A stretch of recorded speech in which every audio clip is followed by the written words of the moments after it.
constantemente, o quadro mental da execução, sem abater os outros ou usar de fraudes. O resto correrá por conta do subconsciente que fornecerá ideias dentro de uma corrente perfeita que orientará sobre o caminho a seguir. Só fracassa quem pensa na impossibilidade do êxito, quem se conserva amargurado e ressentido, dominado por quadros mentais de fraqueza, tristes e despidos de coragem. Essa é a pior das falências. O trabalho que representa esforço nasce com o homem. Felizes são as mãos diligentes cujo labor vale a pena realizar. Tornar-se valoroso para si é ser útil a si, à comunidade, à pátria e ao mundo. Urge ser hoje melhor de corpo e espírito do que foi ontem. As células velhas morrem diariamente, mas são substituídas por outras. Também as ideias são substituídas com o tempo pelas experiências adquiridas. Viver é fazer bom uso da força interior, é conservar pensamentos construtivos e, valendo-se das experiências, examinar os fracassos, encontrar os erros cometidos e tentar outra vez. A vida exige reflexão. Refletir é visualizar tudo que deve e deseja fazer com relaxamento do corpo físico. Tão delicada tarefa exige inspiração no amor e na alegria, com esteio na poderosa força do pensamento e ação dignificadora do trabalho. Bagagem do ano velho. Meia-noite. Dezembro. Despede-se o ano velho, acompanhado do espocar dos foguetes e arrepiar dos tiros. O vozerio está empanturrado de álcool. O ano velho leva uma grande bagagem, muita riqueza e sabedoria, mas bastante miséria e ignorância. Conteúdo dessa espécie desnorteou muita gente em qualquer idade.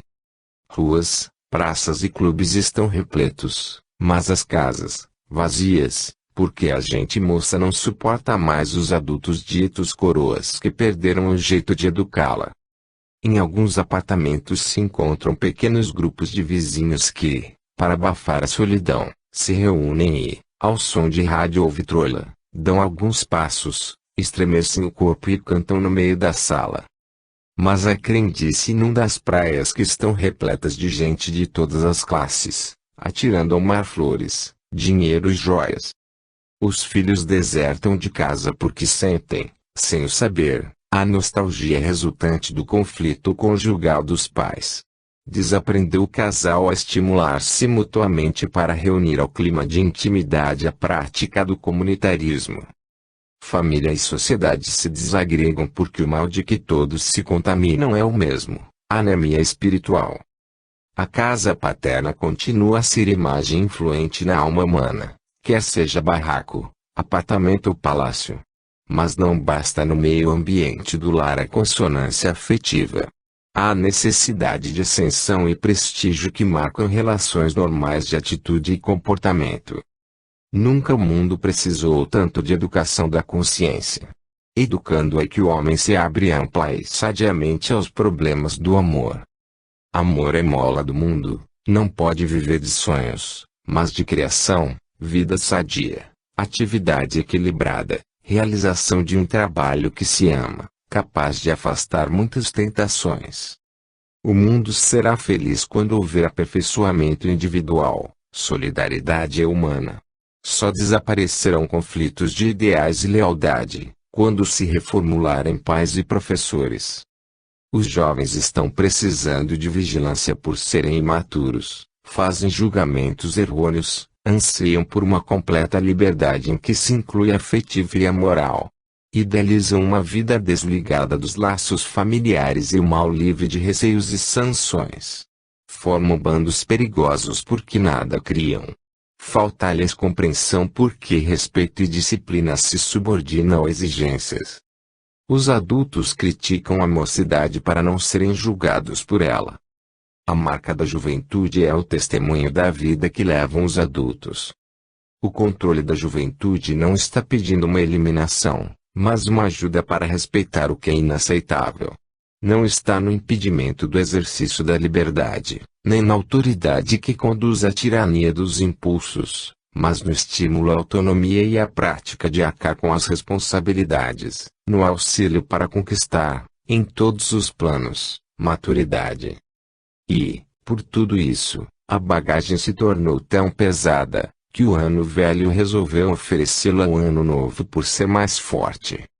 Sexo e espírito. Atualmente, o modo por que vem sendo encarada a sexualidade se reflete no desequilíbrio social. A vida humana, algo elevada, não pode reduzir-se à satisfação dos instintos, não pode ter como testemunho o álcool, fumo e excesso de divertimentos. Voluntariamente vigiado, o instinto sexual perde violência. Sexo é criação, que tem por finalidade o entrelaçamento de dois mundos, material e espiritual. A prova disso são os distúrbios causados pela sexualidade que não se prende a sentimentos elevados. É falsa toda a filosofia que não revela no casamento um único objetivo, união de corpo e alma. A vida sexual subordinada à consciência esclarecida é que distingue o ser humano da fera. A procura dos baixos prazeres sexuais perturba a existência. Somente perdura a união conjugal, quando, no amor, se enquadram as características do sexo, o homem, assumindo a responsabilidade de poder, energia e segurança, a mulher, recebendo a necessária proteção para expandir-se na maternidade. Tão íntima é a relação entre corpo e espírito, que quando o sexo não se define há desvios psíquicos que afastam o indivíduo da vida normal. A liberdade excessiva que masculiniza a mulher, que a conduz à vida primitiva, reflete-se na sociedade, é o ponto de neurose contemporânea. Sucumbiu a Grécia Antiga, quando os jovens se confundiram com os rapazes, havendo, portanto, uma espécie de intersexualidade. É doloroso assistir ao triste espetáculo das moças namorando durante altas horas da noite, pelas ruas ou dentro dos automóveis, numa ostentação de impudor e desamparo. Embora a lei, muitas vezes, não possa agir preventivamente em crimes dessa natureza, está sempre à espera para intervir na consumação do fato. Mas é difícil resolver tal problema social, porque existe na sociedade a classe de criminosos seguros de impunidade, certos pais. Atualmente o mal se agrava, o homem explora as paixões sexuais, excitando as fraquezas da mulher, que se perverte voluntariamente sem consciência da queda. Urge que a mulher não se afaste da realidade da vida, respirando uma atmosfera artificial de luxo e divertimentos, de vaidades e vícios, que esteja sempre vigilante às tentações malsãs deste mundo para não se deixar levar pelas insuficiências. O destino do mundo depende do conceito da vida que a mulher lhe confere. Esposa ou mãe, tornando-se leviana e fútil, desagregará forçosamente a sociedade. Os filhos serão o que foram suas mães. É necessário que a família atualize os princípios testemunhos da vida, amor, trabalho, responsabilidade, e encerre a matrícula na escola da rua que tanto o prejudica.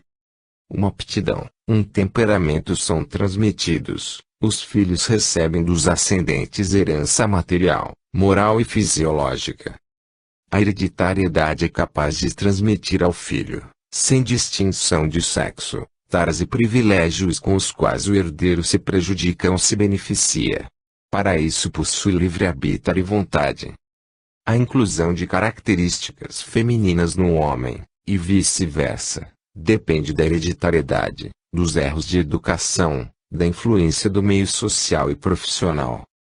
A educação que se firma em mimos exagerados e excessivos cuidados distorce os atributos do sexo. O homem perde as funções naturais de iniciativa, luta moral e intelectual. A mulher não se adapta ao casamento, por tornar-se intransigente ou flor de estufa.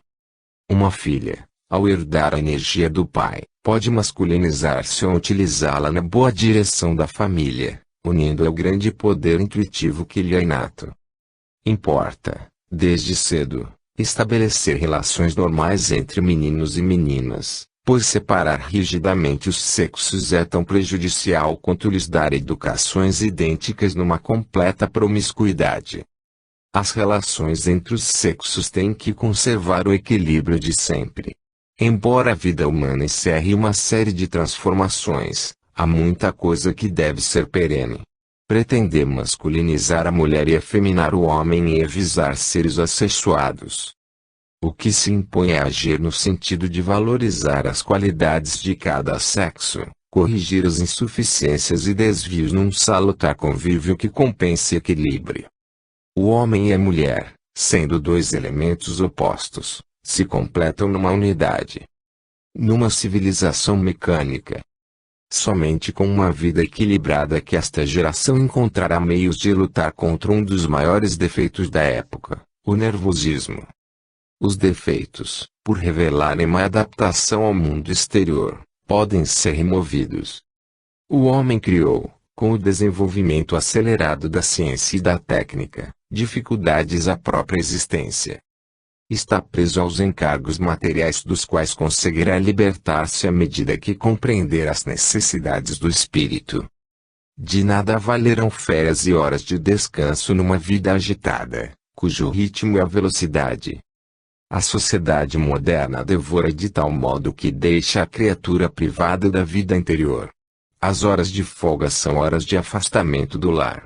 Fazem desaparecer os indispensáveis momentos de intimidade familiar. O turbilhão fascina. Não é de se esperar uma juventude estudiosa e comportada num clima de tensão nervosa, em que se encontram família e sociedade. Em compensação, há muitas pessoas esclarecidas cientes da necessidade de preparar a nova geração. Já se ensina a relaxar os músculos com grande proveito para repousar, e, nos domínios da alma, acomodar-se à natureza humana às condições da vida. Mas tudo isso requer muito tempo, persistência e vontade. Outrora, as relações entre pais e filhos eram fáceis, mundo mais sereno e estável, maior segurança individual. Qualquer processo educativo era válido. Hoje, porém, sabe-se o abismo que se abre entre uma palmada calma e uma palmada nervosa. Se aquela representa a sanção justa, essa expressa a revoltante injustiça. São poucos os pais que educam serenamente, atendendo à voz do amor, mas são inúmeros os que, ao estado nervoso em que se encontram, reúnem os defeitos que trazem da infância. Urge que o ser humano aprenda a preservar-se das consequências da agitação e do barulho desta civilização mecânica. Controle de nervosismo é condição indispensável ao exercício da função educativa. Exige grande esforço porque a falta de jeito para educar é reflexo de quem encontrou no curso da evolução dificuldades acima das próprias forças e, depois, com o cônjuge.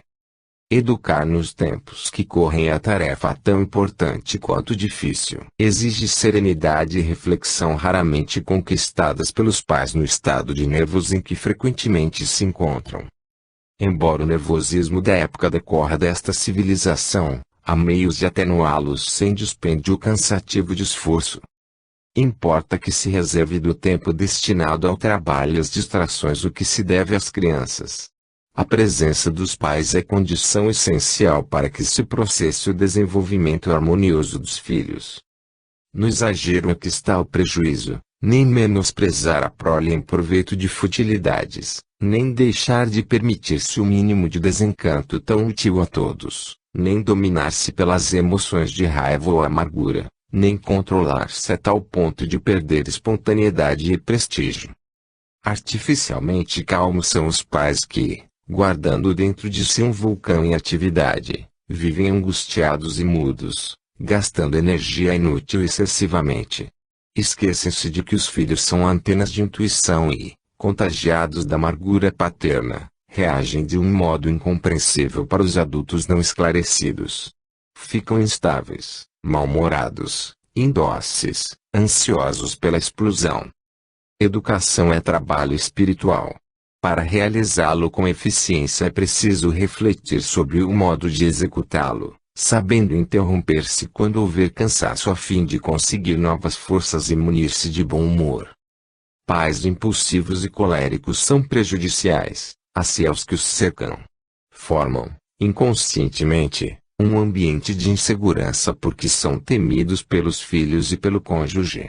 Paira sempre uma tensão nervosa, reveladora de tempestade capaz de esmagar as crianças, tornando-as gagas ou tímidas por não poderem exprimir todo o drama que lhes vai na alma. Podem também optar por um sentimento de revolta, o que enfraquece os laços de amor indispensáveis à compreensão entre dois seres racionais. O eu, essa incapacidade moral. Os agrupamentos humanos, nação e família, com dirigentes, subordinados e leis têm, como primeira condição, desprendimento do próprio interesse. Há, porém, a deturpá-los agentes destruidores que se chamam inveja, vaidade e orgulho, capazes de arrastá-los ao ódio e à luta. Dirigentes e subordinados, movidos de baixos sentimentos, não chegam a entender-se. Ninguém cede, mas exige que o outro ceda. Ninguém quer sacrificar o interesse próprio pelo interesse geral ou do companheiro. A tão lamentável situação reúnem-se amor próprio, cólera e ignorância. Dois cônjuges discutem por ninharias e chegam ao extremo das injúrias e brutalidades. Uma palavra ou situação imprudente será capaz de desunir amigos ou irmãos. Nas relações humanas, há a necessidade de esquecer um pouco os próprios gostos e opiniões para suportar, embora por pouco, os gostos e opiniões dos outros. Será mais vantajoso ceder uma polegada que seja ao orgulho e à vaidade, que alimentar ressentimentos e cólera. Porque estar continuamente pronto para ofender quem não sabe suportar, sem irritação, qualquer ofensa. O eu não está no coração que pulse nos pulmões que respiram, mas na força que domina a debilidade do corpo, no ser que raciocina, ri e sofre, mas tem como qualidade fundamental a vontade. Embora agitado por sensações, emoções e lembranças, possui, para torná-lo vitorioso, vontade de dirigir-lhe os atos. Pode, por isso, ser soberano. As paixões nada farão sem que ele decida. A cólera resultante de uma ofensa ou palavra provocadora pouco depende da vontade, assemelha-se ao tremor do cão ao ver o dono apanhar o chicote, mas não desencadeará se houver oposição da força inteligente. Desgraçadamente, há grande número de indivíduos que não possuem nenhum controle pessoal, que são privados do poder de inibição, o jogador diante do baralho, o ébrio, da garrafa, o sensual diante do sexo diferente. Aturdidos por forças diversas ou pelo álcool, comprometem a responsabilidade, cometem desatinos. Não conseguir frear as paixões, não defender-se contra as excitações do momento, não dar atenção aos ensinamentos de experiências adquiridas e aos apelos da meditação é ser incapaz. O homem se movimenta num mundo moral muito limitado. Falta-lhe o espírito crítico e analítico que permita distinguir o falso do verdadeiro. A crendice, incapacidade intelectual, da atualidade não é menor que a do passado. Desconhecem-se ainda, com base científica, as forças que envolvem os seres, as quais não são percebidas pelos sentidos.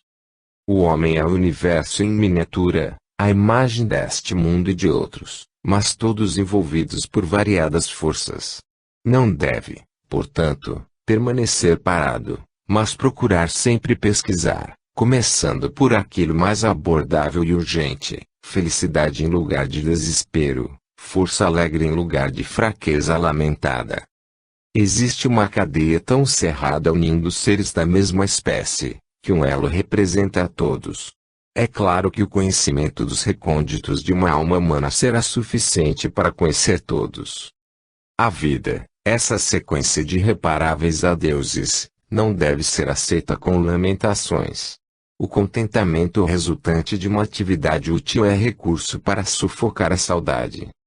O melhor da existência não será comparar-se aos grandes e nobres homens, mas olhar os que trabalham no asfalto de sol a sol. Aceitar o que lhe for concedido não é desprezível.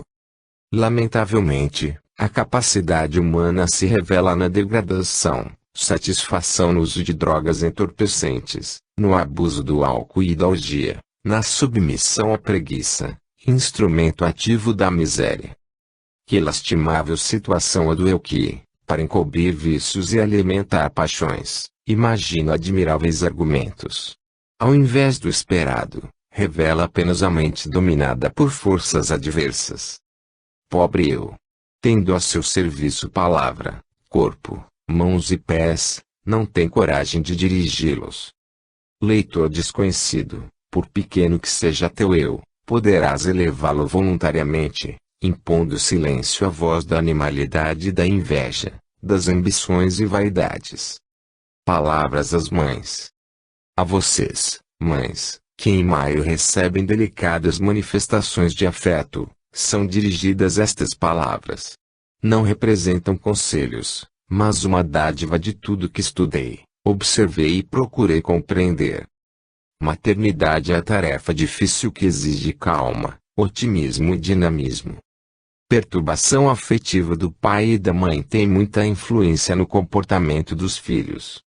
Por mais bem-intencionados que sejam os pais, é sempre possível um engano que deturpe para sempre aquilo que eles têm a louvável intenção de formar. A intranquilidade da época não só abusa como devora nossas energias, impedindo escutar a nós mesmas. Mas, se a intranquilidade nos rodeia, por que não reconhecer com honestidade que também está em torno de nossos filhos, quer sejam crianças ou adolescentes? São estafados os educadores, principalmente os pais, e a estafa nervosa é altamente prejudicial. A vida requer equilíbrio. Num lar tranquilo, onde um dos filhos mereça a grave sanção, o prejuízo não terá tanta importância. Mas, se a atmosfera familiar for carregada com frequentes cenas, a mesma sanção poderá criar uma agressividade crônica, irremediável, nem mesmo com sinceras reconciliações. Vivência em comum requer, mais do que domínio próprio, ambiente afetivamente harmonioso, benevolência recíproca que proporcione compreensão da personalidade do outro, visando mais qualidades que defeitos. A causa de um filho difícil pode estar na infância, na própria adolescência ou em origens remotas, hereditariedade e atavismo, mas a influência do traumatismo afetivo dos pais é decisiva. Urge que a mãe reconheça no bebê, pequenino e frágil, um ser em evolução que, aos 2 ou 3 anos, ainda com personalidade nascente, procura afirmar-se, opondo-se às ordens maternas. Importa que ela se esclareça para não enfrentá-lo num combate desigual, de um lado, a força dominada por perturbação afetiva, do outro, a fraqueza. Bater com raiva ou sem razão poderá torná-lo desobediente e indisciplinado, movido por um sentimento de revolta contra o método autoritário. De acordo com o temperamento, poderá tornar-se indiferente, rancoroso ou hipócrita. A criança esperneia, zanga-se, sapateia, quando o adulto a ela se opõe brutalmente ou sem paciência. É maneira confusa de sentir as coisas, de exigir do educador absoluto domínio próprio. A adolescência é a etapa que não se mostra inteiramente por si mesma. Quando se torna difícil, revela uma infância na mesma condição. A história pessoal não tem o ponto zero no nascimento, temperamento é função de hereditariedade e atavismo. Se não houver correção na infância, a adolescência se tornará mais difícil do que o é, e a maturidade, mal adaptada às condições sociais. Muito cuidado deve ter a mãe ao completar o filho 7 anos, idade do raciocínio e da razão. Embora não estejam ainda firmadas as linhas mestras do caráter, a criança já possui fisionomia própria.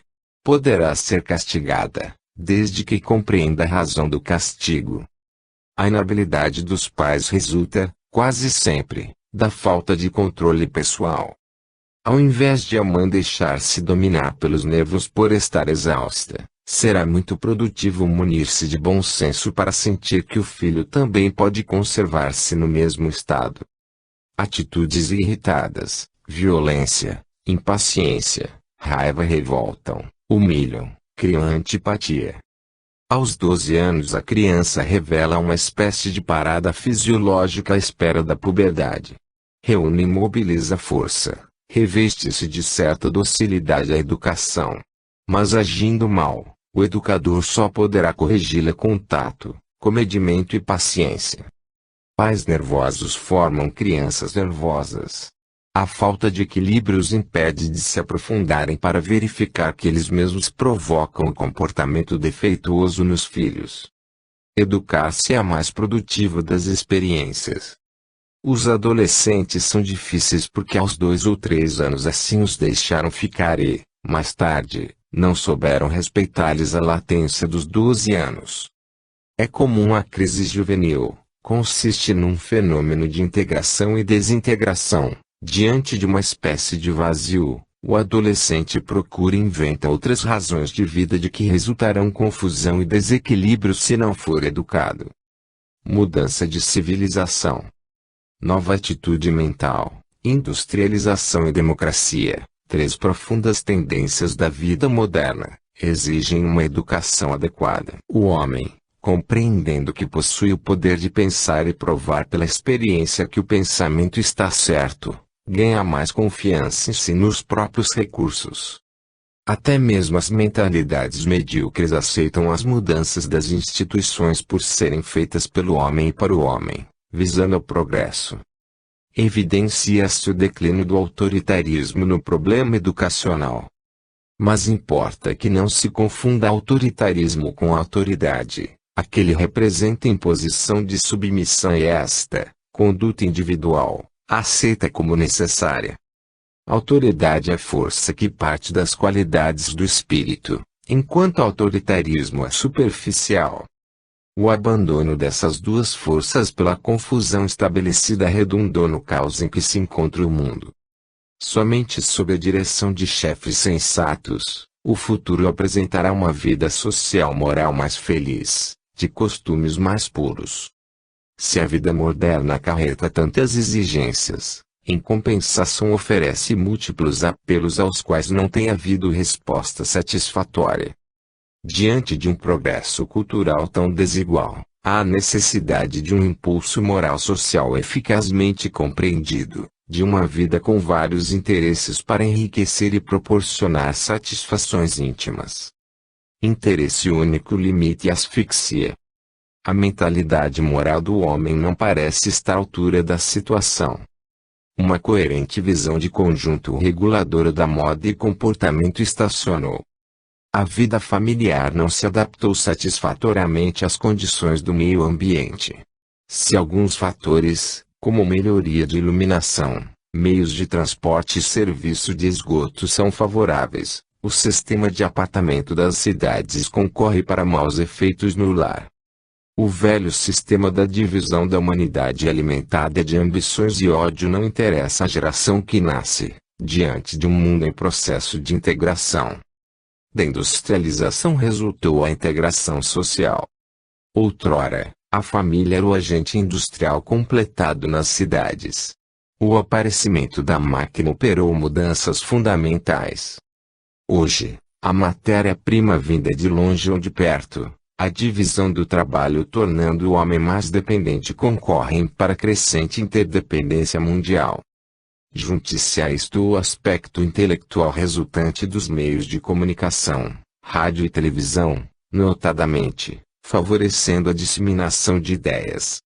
Reúnem-se e cruzam-se pensamentos, formando poderosas forças despertadoras de consciências. Expandem-se as cidades, multiplicam-se as fábricas, as multidões abandonam os campos e o homem percebe que, valendo menos cada dia, precisa alertar-se para poder viver. Operários, empregados domésticos, chefes de família, depois do trabalho, analfabetos ou semi-analfabetos, com as mãos calejadas acorrem às escolas, pois não são indiferentes às responsabilidades sempre crescentes da vida. Estudantes, depois das aulas, dirigem-se aos diferentes cursos de especialização. A crescente industrialização torna-se tão complexa que exige rigorosa especialização funcional do indivíduo, agregação individual e integração dos grupos para resolver problemas de mútuo interesse. Democracia não se refere apenas à forma de governo, mas à sociedade e à família. Tem amplo sentido, esforço para uma vida moral, dando a cada um oportunidade de desenvolvimento e liberdade de atitude até o ponto que for possível. O problema educacional, diante de tantas mudanças, começa a encontrar solução. Aumenta-se o número de escolas, surge a obrigatoriedade de ensino, atende-se a indivíduos de qualquer idade, raça ou condição em diferentes cursos, mas o declínio educacional da família é notório. O lar reduziu-se a um lugar onde os seres de idade e sexo diferentes regressam para dormir e comer. Se a escola não tomar a iniciativa da educação, a sociedade sucumbirá moralmente. Para assumir tanta responsabilidade, precisa de melhores processos de aprendizagem com uma mudança completa de compêndios, administração e objetivos. A educação moral e cívica não será aprendida por meio de preleções e uso de compêndios, mas sentida pelo contágio de amor, justiça e trabalho em todas as atividades. Atualmente, não se admite qualquer atividade sem aplicação da inteligência e do estudo. Mas se tal aplicação tem concorrido para o crescimento de bens materiais, estão esquecidos os altos valores do espírito que dão origem à fraternidade entre os homens. Educação, atividade contínua. Educação é a atividade que não pode parar durante toda a vida. Os fatores que concorrerão na educação da criança se acham fixados no casamento dos pais que, conscientemente, procuram educar-se. É decisiva no comportamento dos filhos a influência dos pais com pensamentos repletos de necessidades altruístas ou egoístas, aspirações grandiosas ou mesquinhas de acordo com o que sentem ou aprenderam de verdadeiro ou falso. Embora a ciência considere saúde e hereditariedade condições dos procriadores, o lado psicológico merece apurado estudo. Quanto aos espíritos torturados, caracteres deformados neste mundo são reflexos de pais, aparentemente cuidadosos, mas portadores de vícios e sofrimentos indeléveis. Se muitas vezes são os pais que educam mal, não raro acontece que o filho os eduque. O estado psicológico e moral do pai, mas principalmente o da mãe, no período de gestação, repercutirá na vida daquele que se prepara para fazer neste mundo um estágio de aperfeiçoamento. Filho bem-nascido é gerado com amor e confiança recíprocos dos pais. Todo preparo individual que fizerem em relação ao caráter e estrutura moral será atividade influente na vida do futuro filho. É dever de cada um preparar-se para a função do sexo, o homem, conseguindo resolver os problemas econômicos e sociais, a mulher, desprezando os sentimentos de inferioridade que a conduzem a diminuir-lhe o valor e o de tudo que lhe toca de perto. O preparo do homem, marido e pai, mulher, esposa e mãe se relacionam intimamente às condições sexuais. Renunciar aos atributos do sexo ou tê-los como incentivo à animalidade é de encontro às leis naturais. A harmonia entre os impulsos físicos, sentimentais, intelectuais e espirituais são fatores de estabilidade do lar, embora às vezes, sem essa harmonia, poderem as qualidades de um dos cônjuges germinar no outro. O que vale no casamento não é festa nem lua de mel, mas o êxito conquistado através dos anos com todos os dias de tristeza, com todas as horas de sofrimento numa luta progressiva de estabilidade. Não confunda mulher ou amor conjugal, tomando atitudes maternais, mas tenha cuidado com o aspecto pessoal sem prejuízo das condições econômicas da família. Desmazelo individual ou da casa alimenta decepção, mau humor e hostilidade. O novo lar deve firmar-se na autonomia em relação às famílias de cada cônjuge, desde que não se transforme em egoísmo a dois. O verdadeiro educador não pede à criança aquilo que não faz. Ela sente a discordância entre o que diz e faz o adulto, a quem deve obedecer. Escolher a carreira do filho é destruir-lhe a iniciativa, é apagar um triunfo que não foi desejado. Educação não se realiza com palavras ásperas, pancadas e castigos exagerados que pouco adiantam. Força física prejudica o desenvolvimento normal, aniquila a personalidade. Obediência cega redunda em escravidão, mas consciente é que cria indivíduos livres. As palavras produzem vibrações quando partem de sentimentos elevados, desejo e interesse de ajudar. Educador é o que sabe estimular e entusiasmar simpatia e amor. Urge, porém, que seja firme e hábil para não atingir o ridículo da bondade exagerada.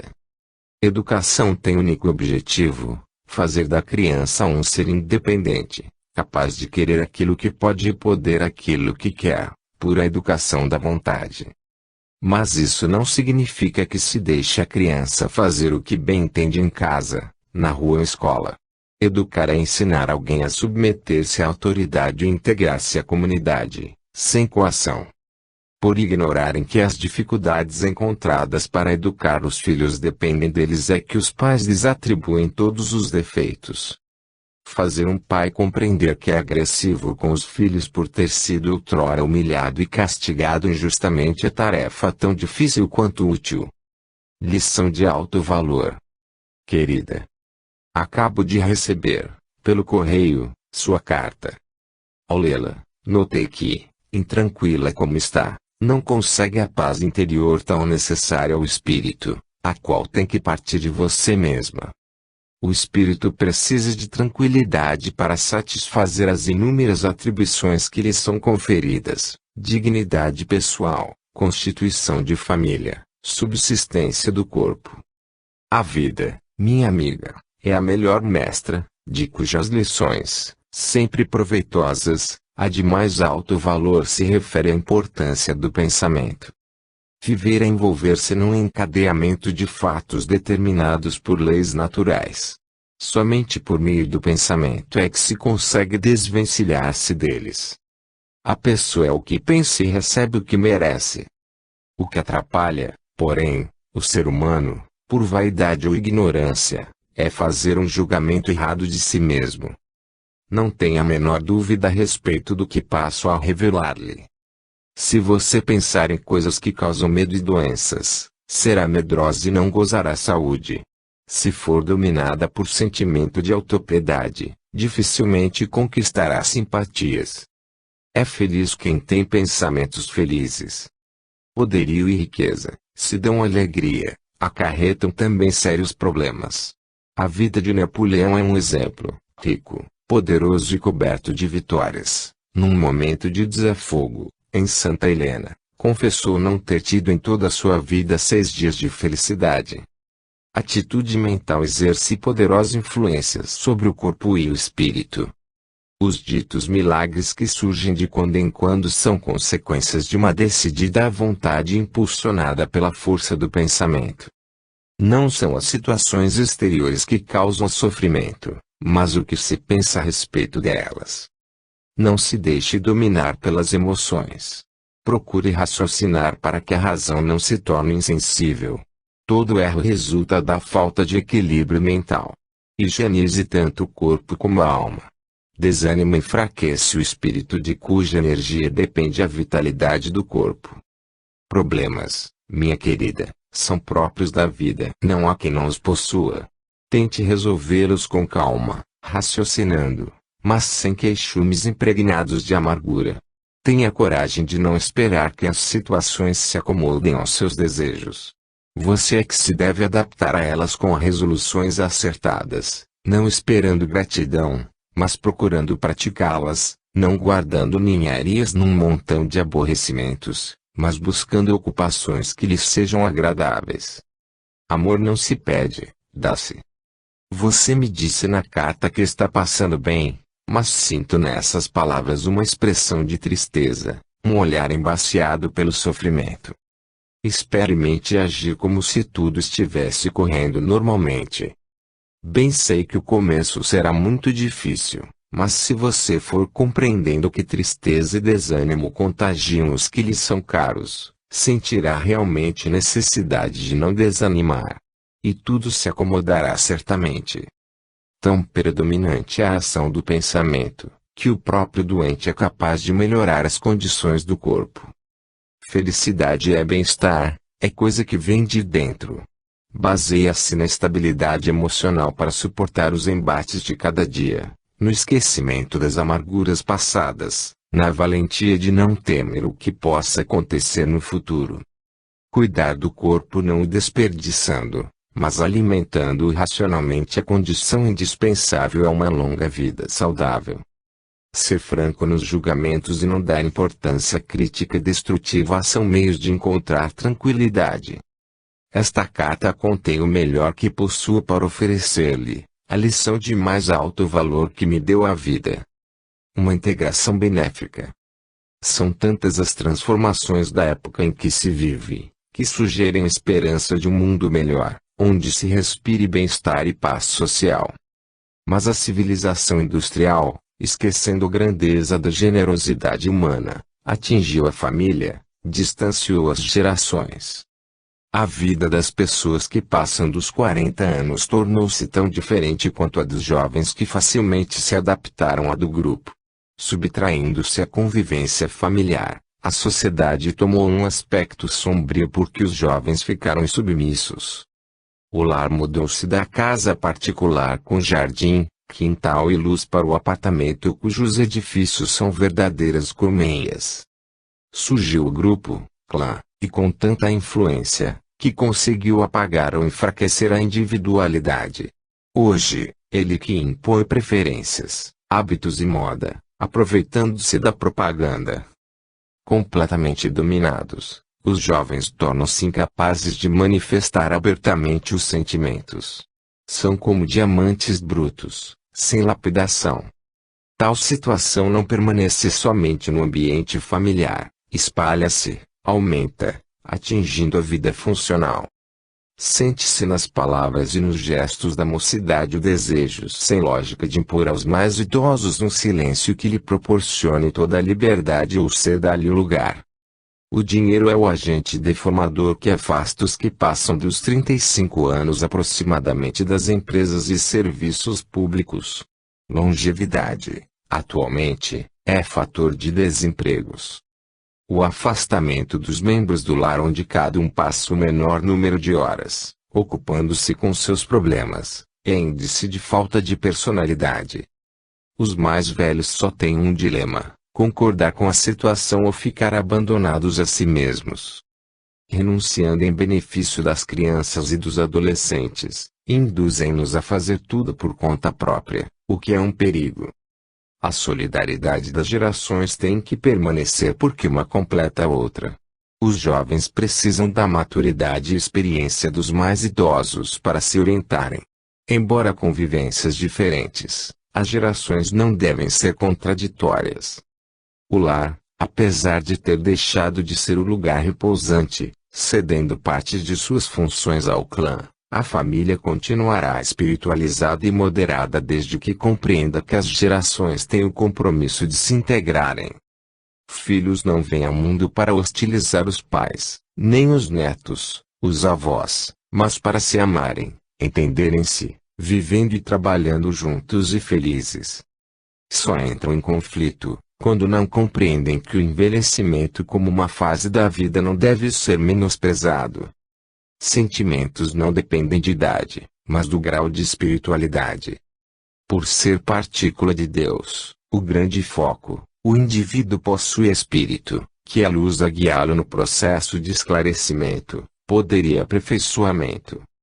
Quem envelhece, merece a mesma atenção dispensada a todos, ao menos como gesto de valorização da pessoa humana. A idade não retira do homem a alegria de viver nem a força do espírito. Envelhecimento nem sempre é sinal de senilidade e decrepitude. Não são raras as criaturas que aos 70 anos ainda dão provas de capacidade e eficiência. Aprendendo a pensar. Aprender a pensar nos dias que correm é necessidade imperiosa. A vida oferece múltiplas oportunidades que são aproveitadas quando se faz da mente um depósito de fatos. Compreendê-las e aproveitá-las é progredir espiritual e materialmente.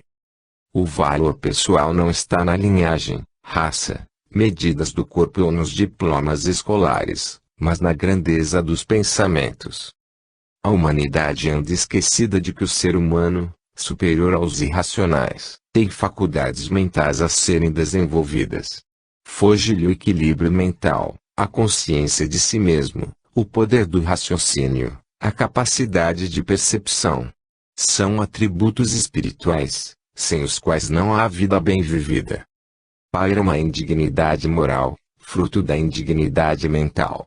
A ética é tão grosseira, que se mata a sangue frio, por prazer, que não se compreende que somente o trabalho honesto dá o direito de viver, que se apaga o sentimento de solidariedade. Tranquilidade e paz interior têm preço, deveres consigo mesmo, com a família e sociedade. Não basta reconhecer-se para extinguir os vícios e atenuar as fraquezas, urge também vislumbrar valores para utilizá-los. Cada pensamento retrata um quadro, uma imagem através da palavra. Quem fala ou escreve, projeta nos outros uma imagem. Maledicência é projeção desagradável que deturpa o caráter. Queixar-se continuamente da vida é criar quadros que, fixados no subconsciente, são portadores de situações infelizes. A pessoa que convive com a criança, visando-lhe somente os defeitos, prejudica-a. Imaginar, porém, tudo de bom que o futuro poderá oferecer-lhe, educando-a, é tomar-lhe a mão e juntas trilharem o caminho do progresso. Pensamentos construtivos animam, despertam confiança e alegria. A alegria é comunicativa, mantém saúde, a tristeza é concentrada, encurta a vida. Os fatos devem ser encarados como devem acontecer, mas não como estão acontecendo. As coisas não são como estão, mas como poderão ficar. O que importa é não perder tempo. Para resolver problemas que merecem preocupação, nada melhor que meditação nos momentos de calma, seguida de diligência ininterrupta com interesse e atenção. O valor da vida não está no que se tem, mas no que se planeja para obter. Só permanece à beira da estrada quem nunca iniciou coisa alguma. Manter o corpo e a mente em atividade é despertar qualidades adormecidas, ficar parado é atrofiá-las. A aposentadoria aos 60 anos coloca o indivíduo na triste situação de não trabalhar física e mentalmente. Saúde e gosto pelo trabalho dão ao indivíduo ação produtiva aos 70 anos ou um pouco mais. Trabalho não é castigo, mas prêmio. Trabalho e serenidade despertam confiança recíproca, dão equilíbrio na balança dos afetos familiares. Só pode mandar quem aprendeu a obedecer. A única maneira de ter um amigo é ser amigo. Tratamento inamistoso é projeção desvantajosa. Convém não esquecer nunca que se recebe em troca reflexo do que se projeta mentalmente. O único meio de conquistar o outro é pensar nele, visando-lhe as qualidades. Quem faz algo por alguém, faz-o por si mesmo. A lei da reciprocidade, como natural, é imutável, quaisquer que sejam as circunstâncias e situações. Mensagem de amor. Amor, esse dom de si consciência dos outros, deve ser a mola mestra da vida, mas no comportamento da esposa e mãe torna-se um imperativo. Observando é que se compreende a fidelidade e segurança que a mulher exige do marido. Se tais condições são necessárias ao homem para sua expansão, é indispensável ao desenvolvimento dos filhos.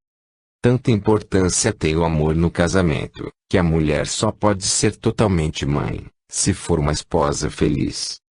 Aprendendo a grandeza do amor da esposa, compreendendo a responsabilidade que lhe cabe, o homem verá, além das satisfações individuais, condições necessárias a uma união indestrutível. Casamento não pode ser encarado como formalidade social, mas como necessidade de amar. Desorganiza-se a vida, os casamentos diminuem ou tornam-se instáveis, paira uma forte propaganda de amor livre. E as crianças, mais numerosas e abandonadas, sofrem desesperadamente. Propaga-se o amor livre. O título é contraditório porque amor significa união, dependência entre dois seres. Seria melhor trocá-lo por desejo livre. A ideia contida é uma possibilidade de retomar a liberdade depois de unir-se a alguém, de abandonar outro sem medir as consequências desse abandono. É dar uma prova de egoísmo, preferindo-se contra o cônjuge e os filhos. Escravidão não se encontra no que representa amor, mas em tudo que for imposto pelas paixões. O egoísta, incapaz de sair de si, não tem liberdade. Sair de si para o outro, unir-se, amá-lo, criando trocas e juntos frutificarem não é aprisionar. Ao homem egoísta, fechado, falta-lhe generosidade, capacidade de amar. O amor, a princípio repleto de poesia e ilusões, depois impregnado de moral, menos brilhante, porém, mais profundo e duradouro é o que exigem as relações matrimoniais. A mulher ensina o homem a submeter o mais possível a vida sexual às exigências do amor. Estabilidade no casamento é consequência de freio na sexualidade. Educar para o amor é necessidade vital, esforço para colocar-se no lugar do próximo e compreendê-lo, adestramento à confidência e expressão de si mesmo. O homem só pode elevar-se ao plano da consciência se conseguir arrancar os grilhões do individualismo. O que vive solitário, que não entendeu o sentido do amor feminino, resseca-se. A mulher possui extraordinária possibilidade de desabrochamento se transfigurar sensibilidade diante do amor, não pode admiti-lo, pela própria estrutura, como um passatempo, mas é capaz de expandir-se quando sente que a oferenda de si mesma é recebida como um dom definitivo. Fidelidade recíproca e definitiva, tão importante na vida matrimonial, reflete-se no meio ambiente de carinho, repouso, calma e intimidade. Para a mulher, a dádiva do corpo é mais uma consequência e garantia de estabilidade. Obscuro se torna o casamento sem que os cônjuges tenham atingido o grau adulto do amor. Cada um caminha tateando, exposto a desvios e numerosos erros. Os conflitos familiares refletem carência de amor. Maternidade desperta na mulher sentimentos de interdependência dos seres, expressão de amor, quebra o estreito quadro do individualismo. Ao tornar-se mãe, a mulher adquire maturidade, vive a dois, pensa por dois, vive para o outro. E o homem aprende a amar, quando lhe observa a atitude diante desse amor. Vida conjugal bem-sucedida distribui benefícios. A esposa aprende com o marido o senso da autonomia, o domínio da sensibilidade, a submissão da vida constante e reflexão. O homem, ao contato da mulher, desabrocha a sensibilidade, o sentido do outro, aprende a amar. Delicadeza mantém o amor. Se é justo censurar criança ou adolescente difíceis pela ausência de esforço e falta de domínio próprio, será honesto dividir as responsabilidades, embora sem dizer que não encontraram alguém que soubesse cativá-los, compreendê-los e orientá-los. Educar, mais do que função, é dever. A criança traz uma finalidade insubstituível e precisa de ajuda para conquistá-la e desenvolvê-la. A educação é tarefa árdua, principalmente nos tempos que correm, em que industrialização e urbanização, pondo a mãe fora de casa, são fatores desintegradores do lar. O que vale na vida não é só cultura, mas progresso espiritual revelado através das qualidades, sentimentos, atitudes e hábitos. Tudo que se adquire neste mundo vem por intuição. Mas as boas intuições dependem de um ambiente, pessoas e coisas, onde haja acordo, compreensão mútua, ordem e tranquilidade, pais que se compreendem mutuamente, o bastante para se apreciarem e estimarem, proporcionam aos filhos livre desenvolvimento. A criança e o adolescente têm necessidade de ambiente que lhe favoreça a satisfação de seus interesses e valorizações. Embora os pais sintam pelos filhos amor, nem sempre existe simpatia e delicadeza recíprocas, pois fatores psicológicos fazem parte de vivência em comum. No apelo a tais fatores está a solução deste problema tão difícil: fazer da criança ou do adolescente um ser verdadeiramente humano. Amor se alimenta com delicadeza e carinho. Se há filhos que podem dispensá-los sem prejuízo excessivo por serem mais evoluídos, nem por isso se deve esquecer que o apelo à sensibilidade é a única forma de educar. Mas utilizar a sensibilidade não significa abandono de autoridade. Observando bem, Encontra-se sempre no filho difícil uma perturbação afetiva.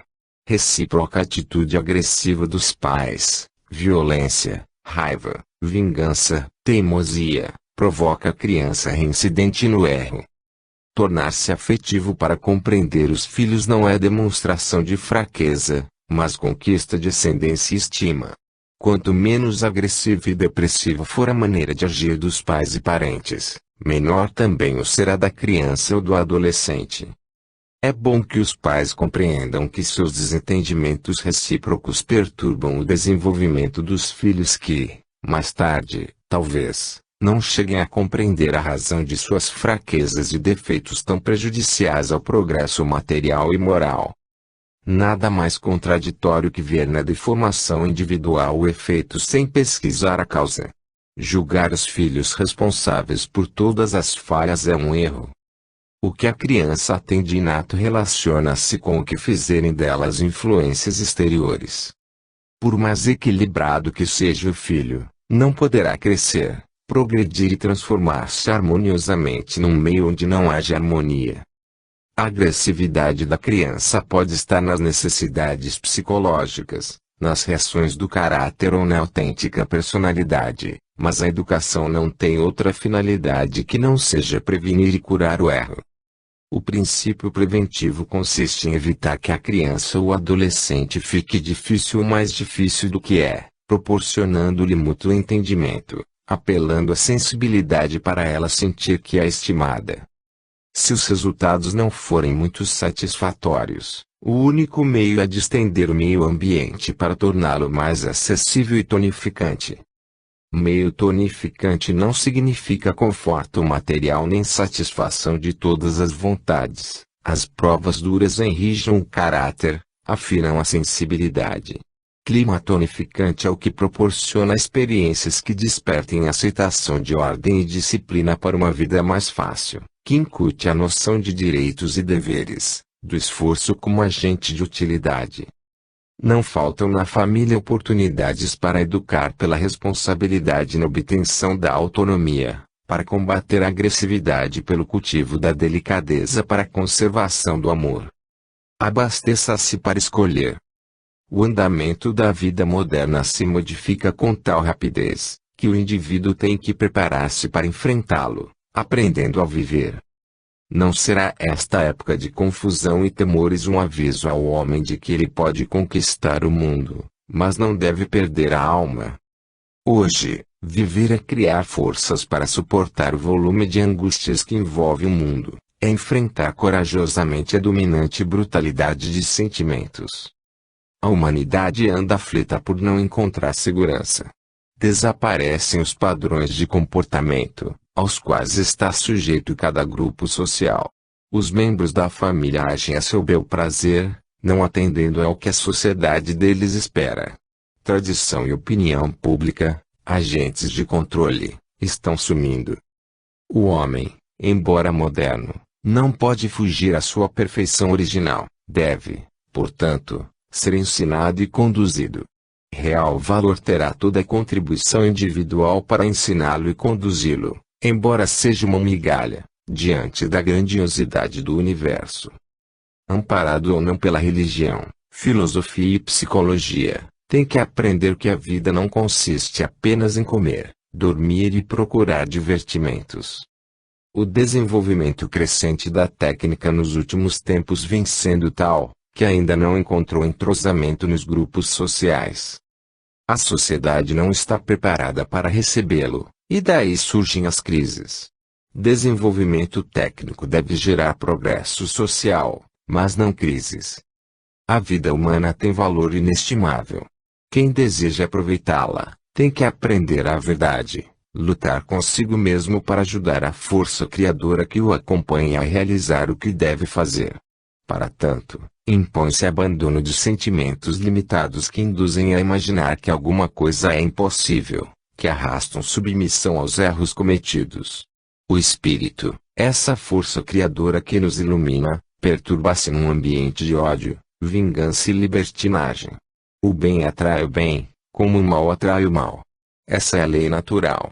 Tudo que for levado para o consciente, aí ficará retido. Se não houver um ato de reconhecimento, resolução e boa vontade para modificar o quadro mental, surgiu um aborrecimento causado por alguém que disse ou fez.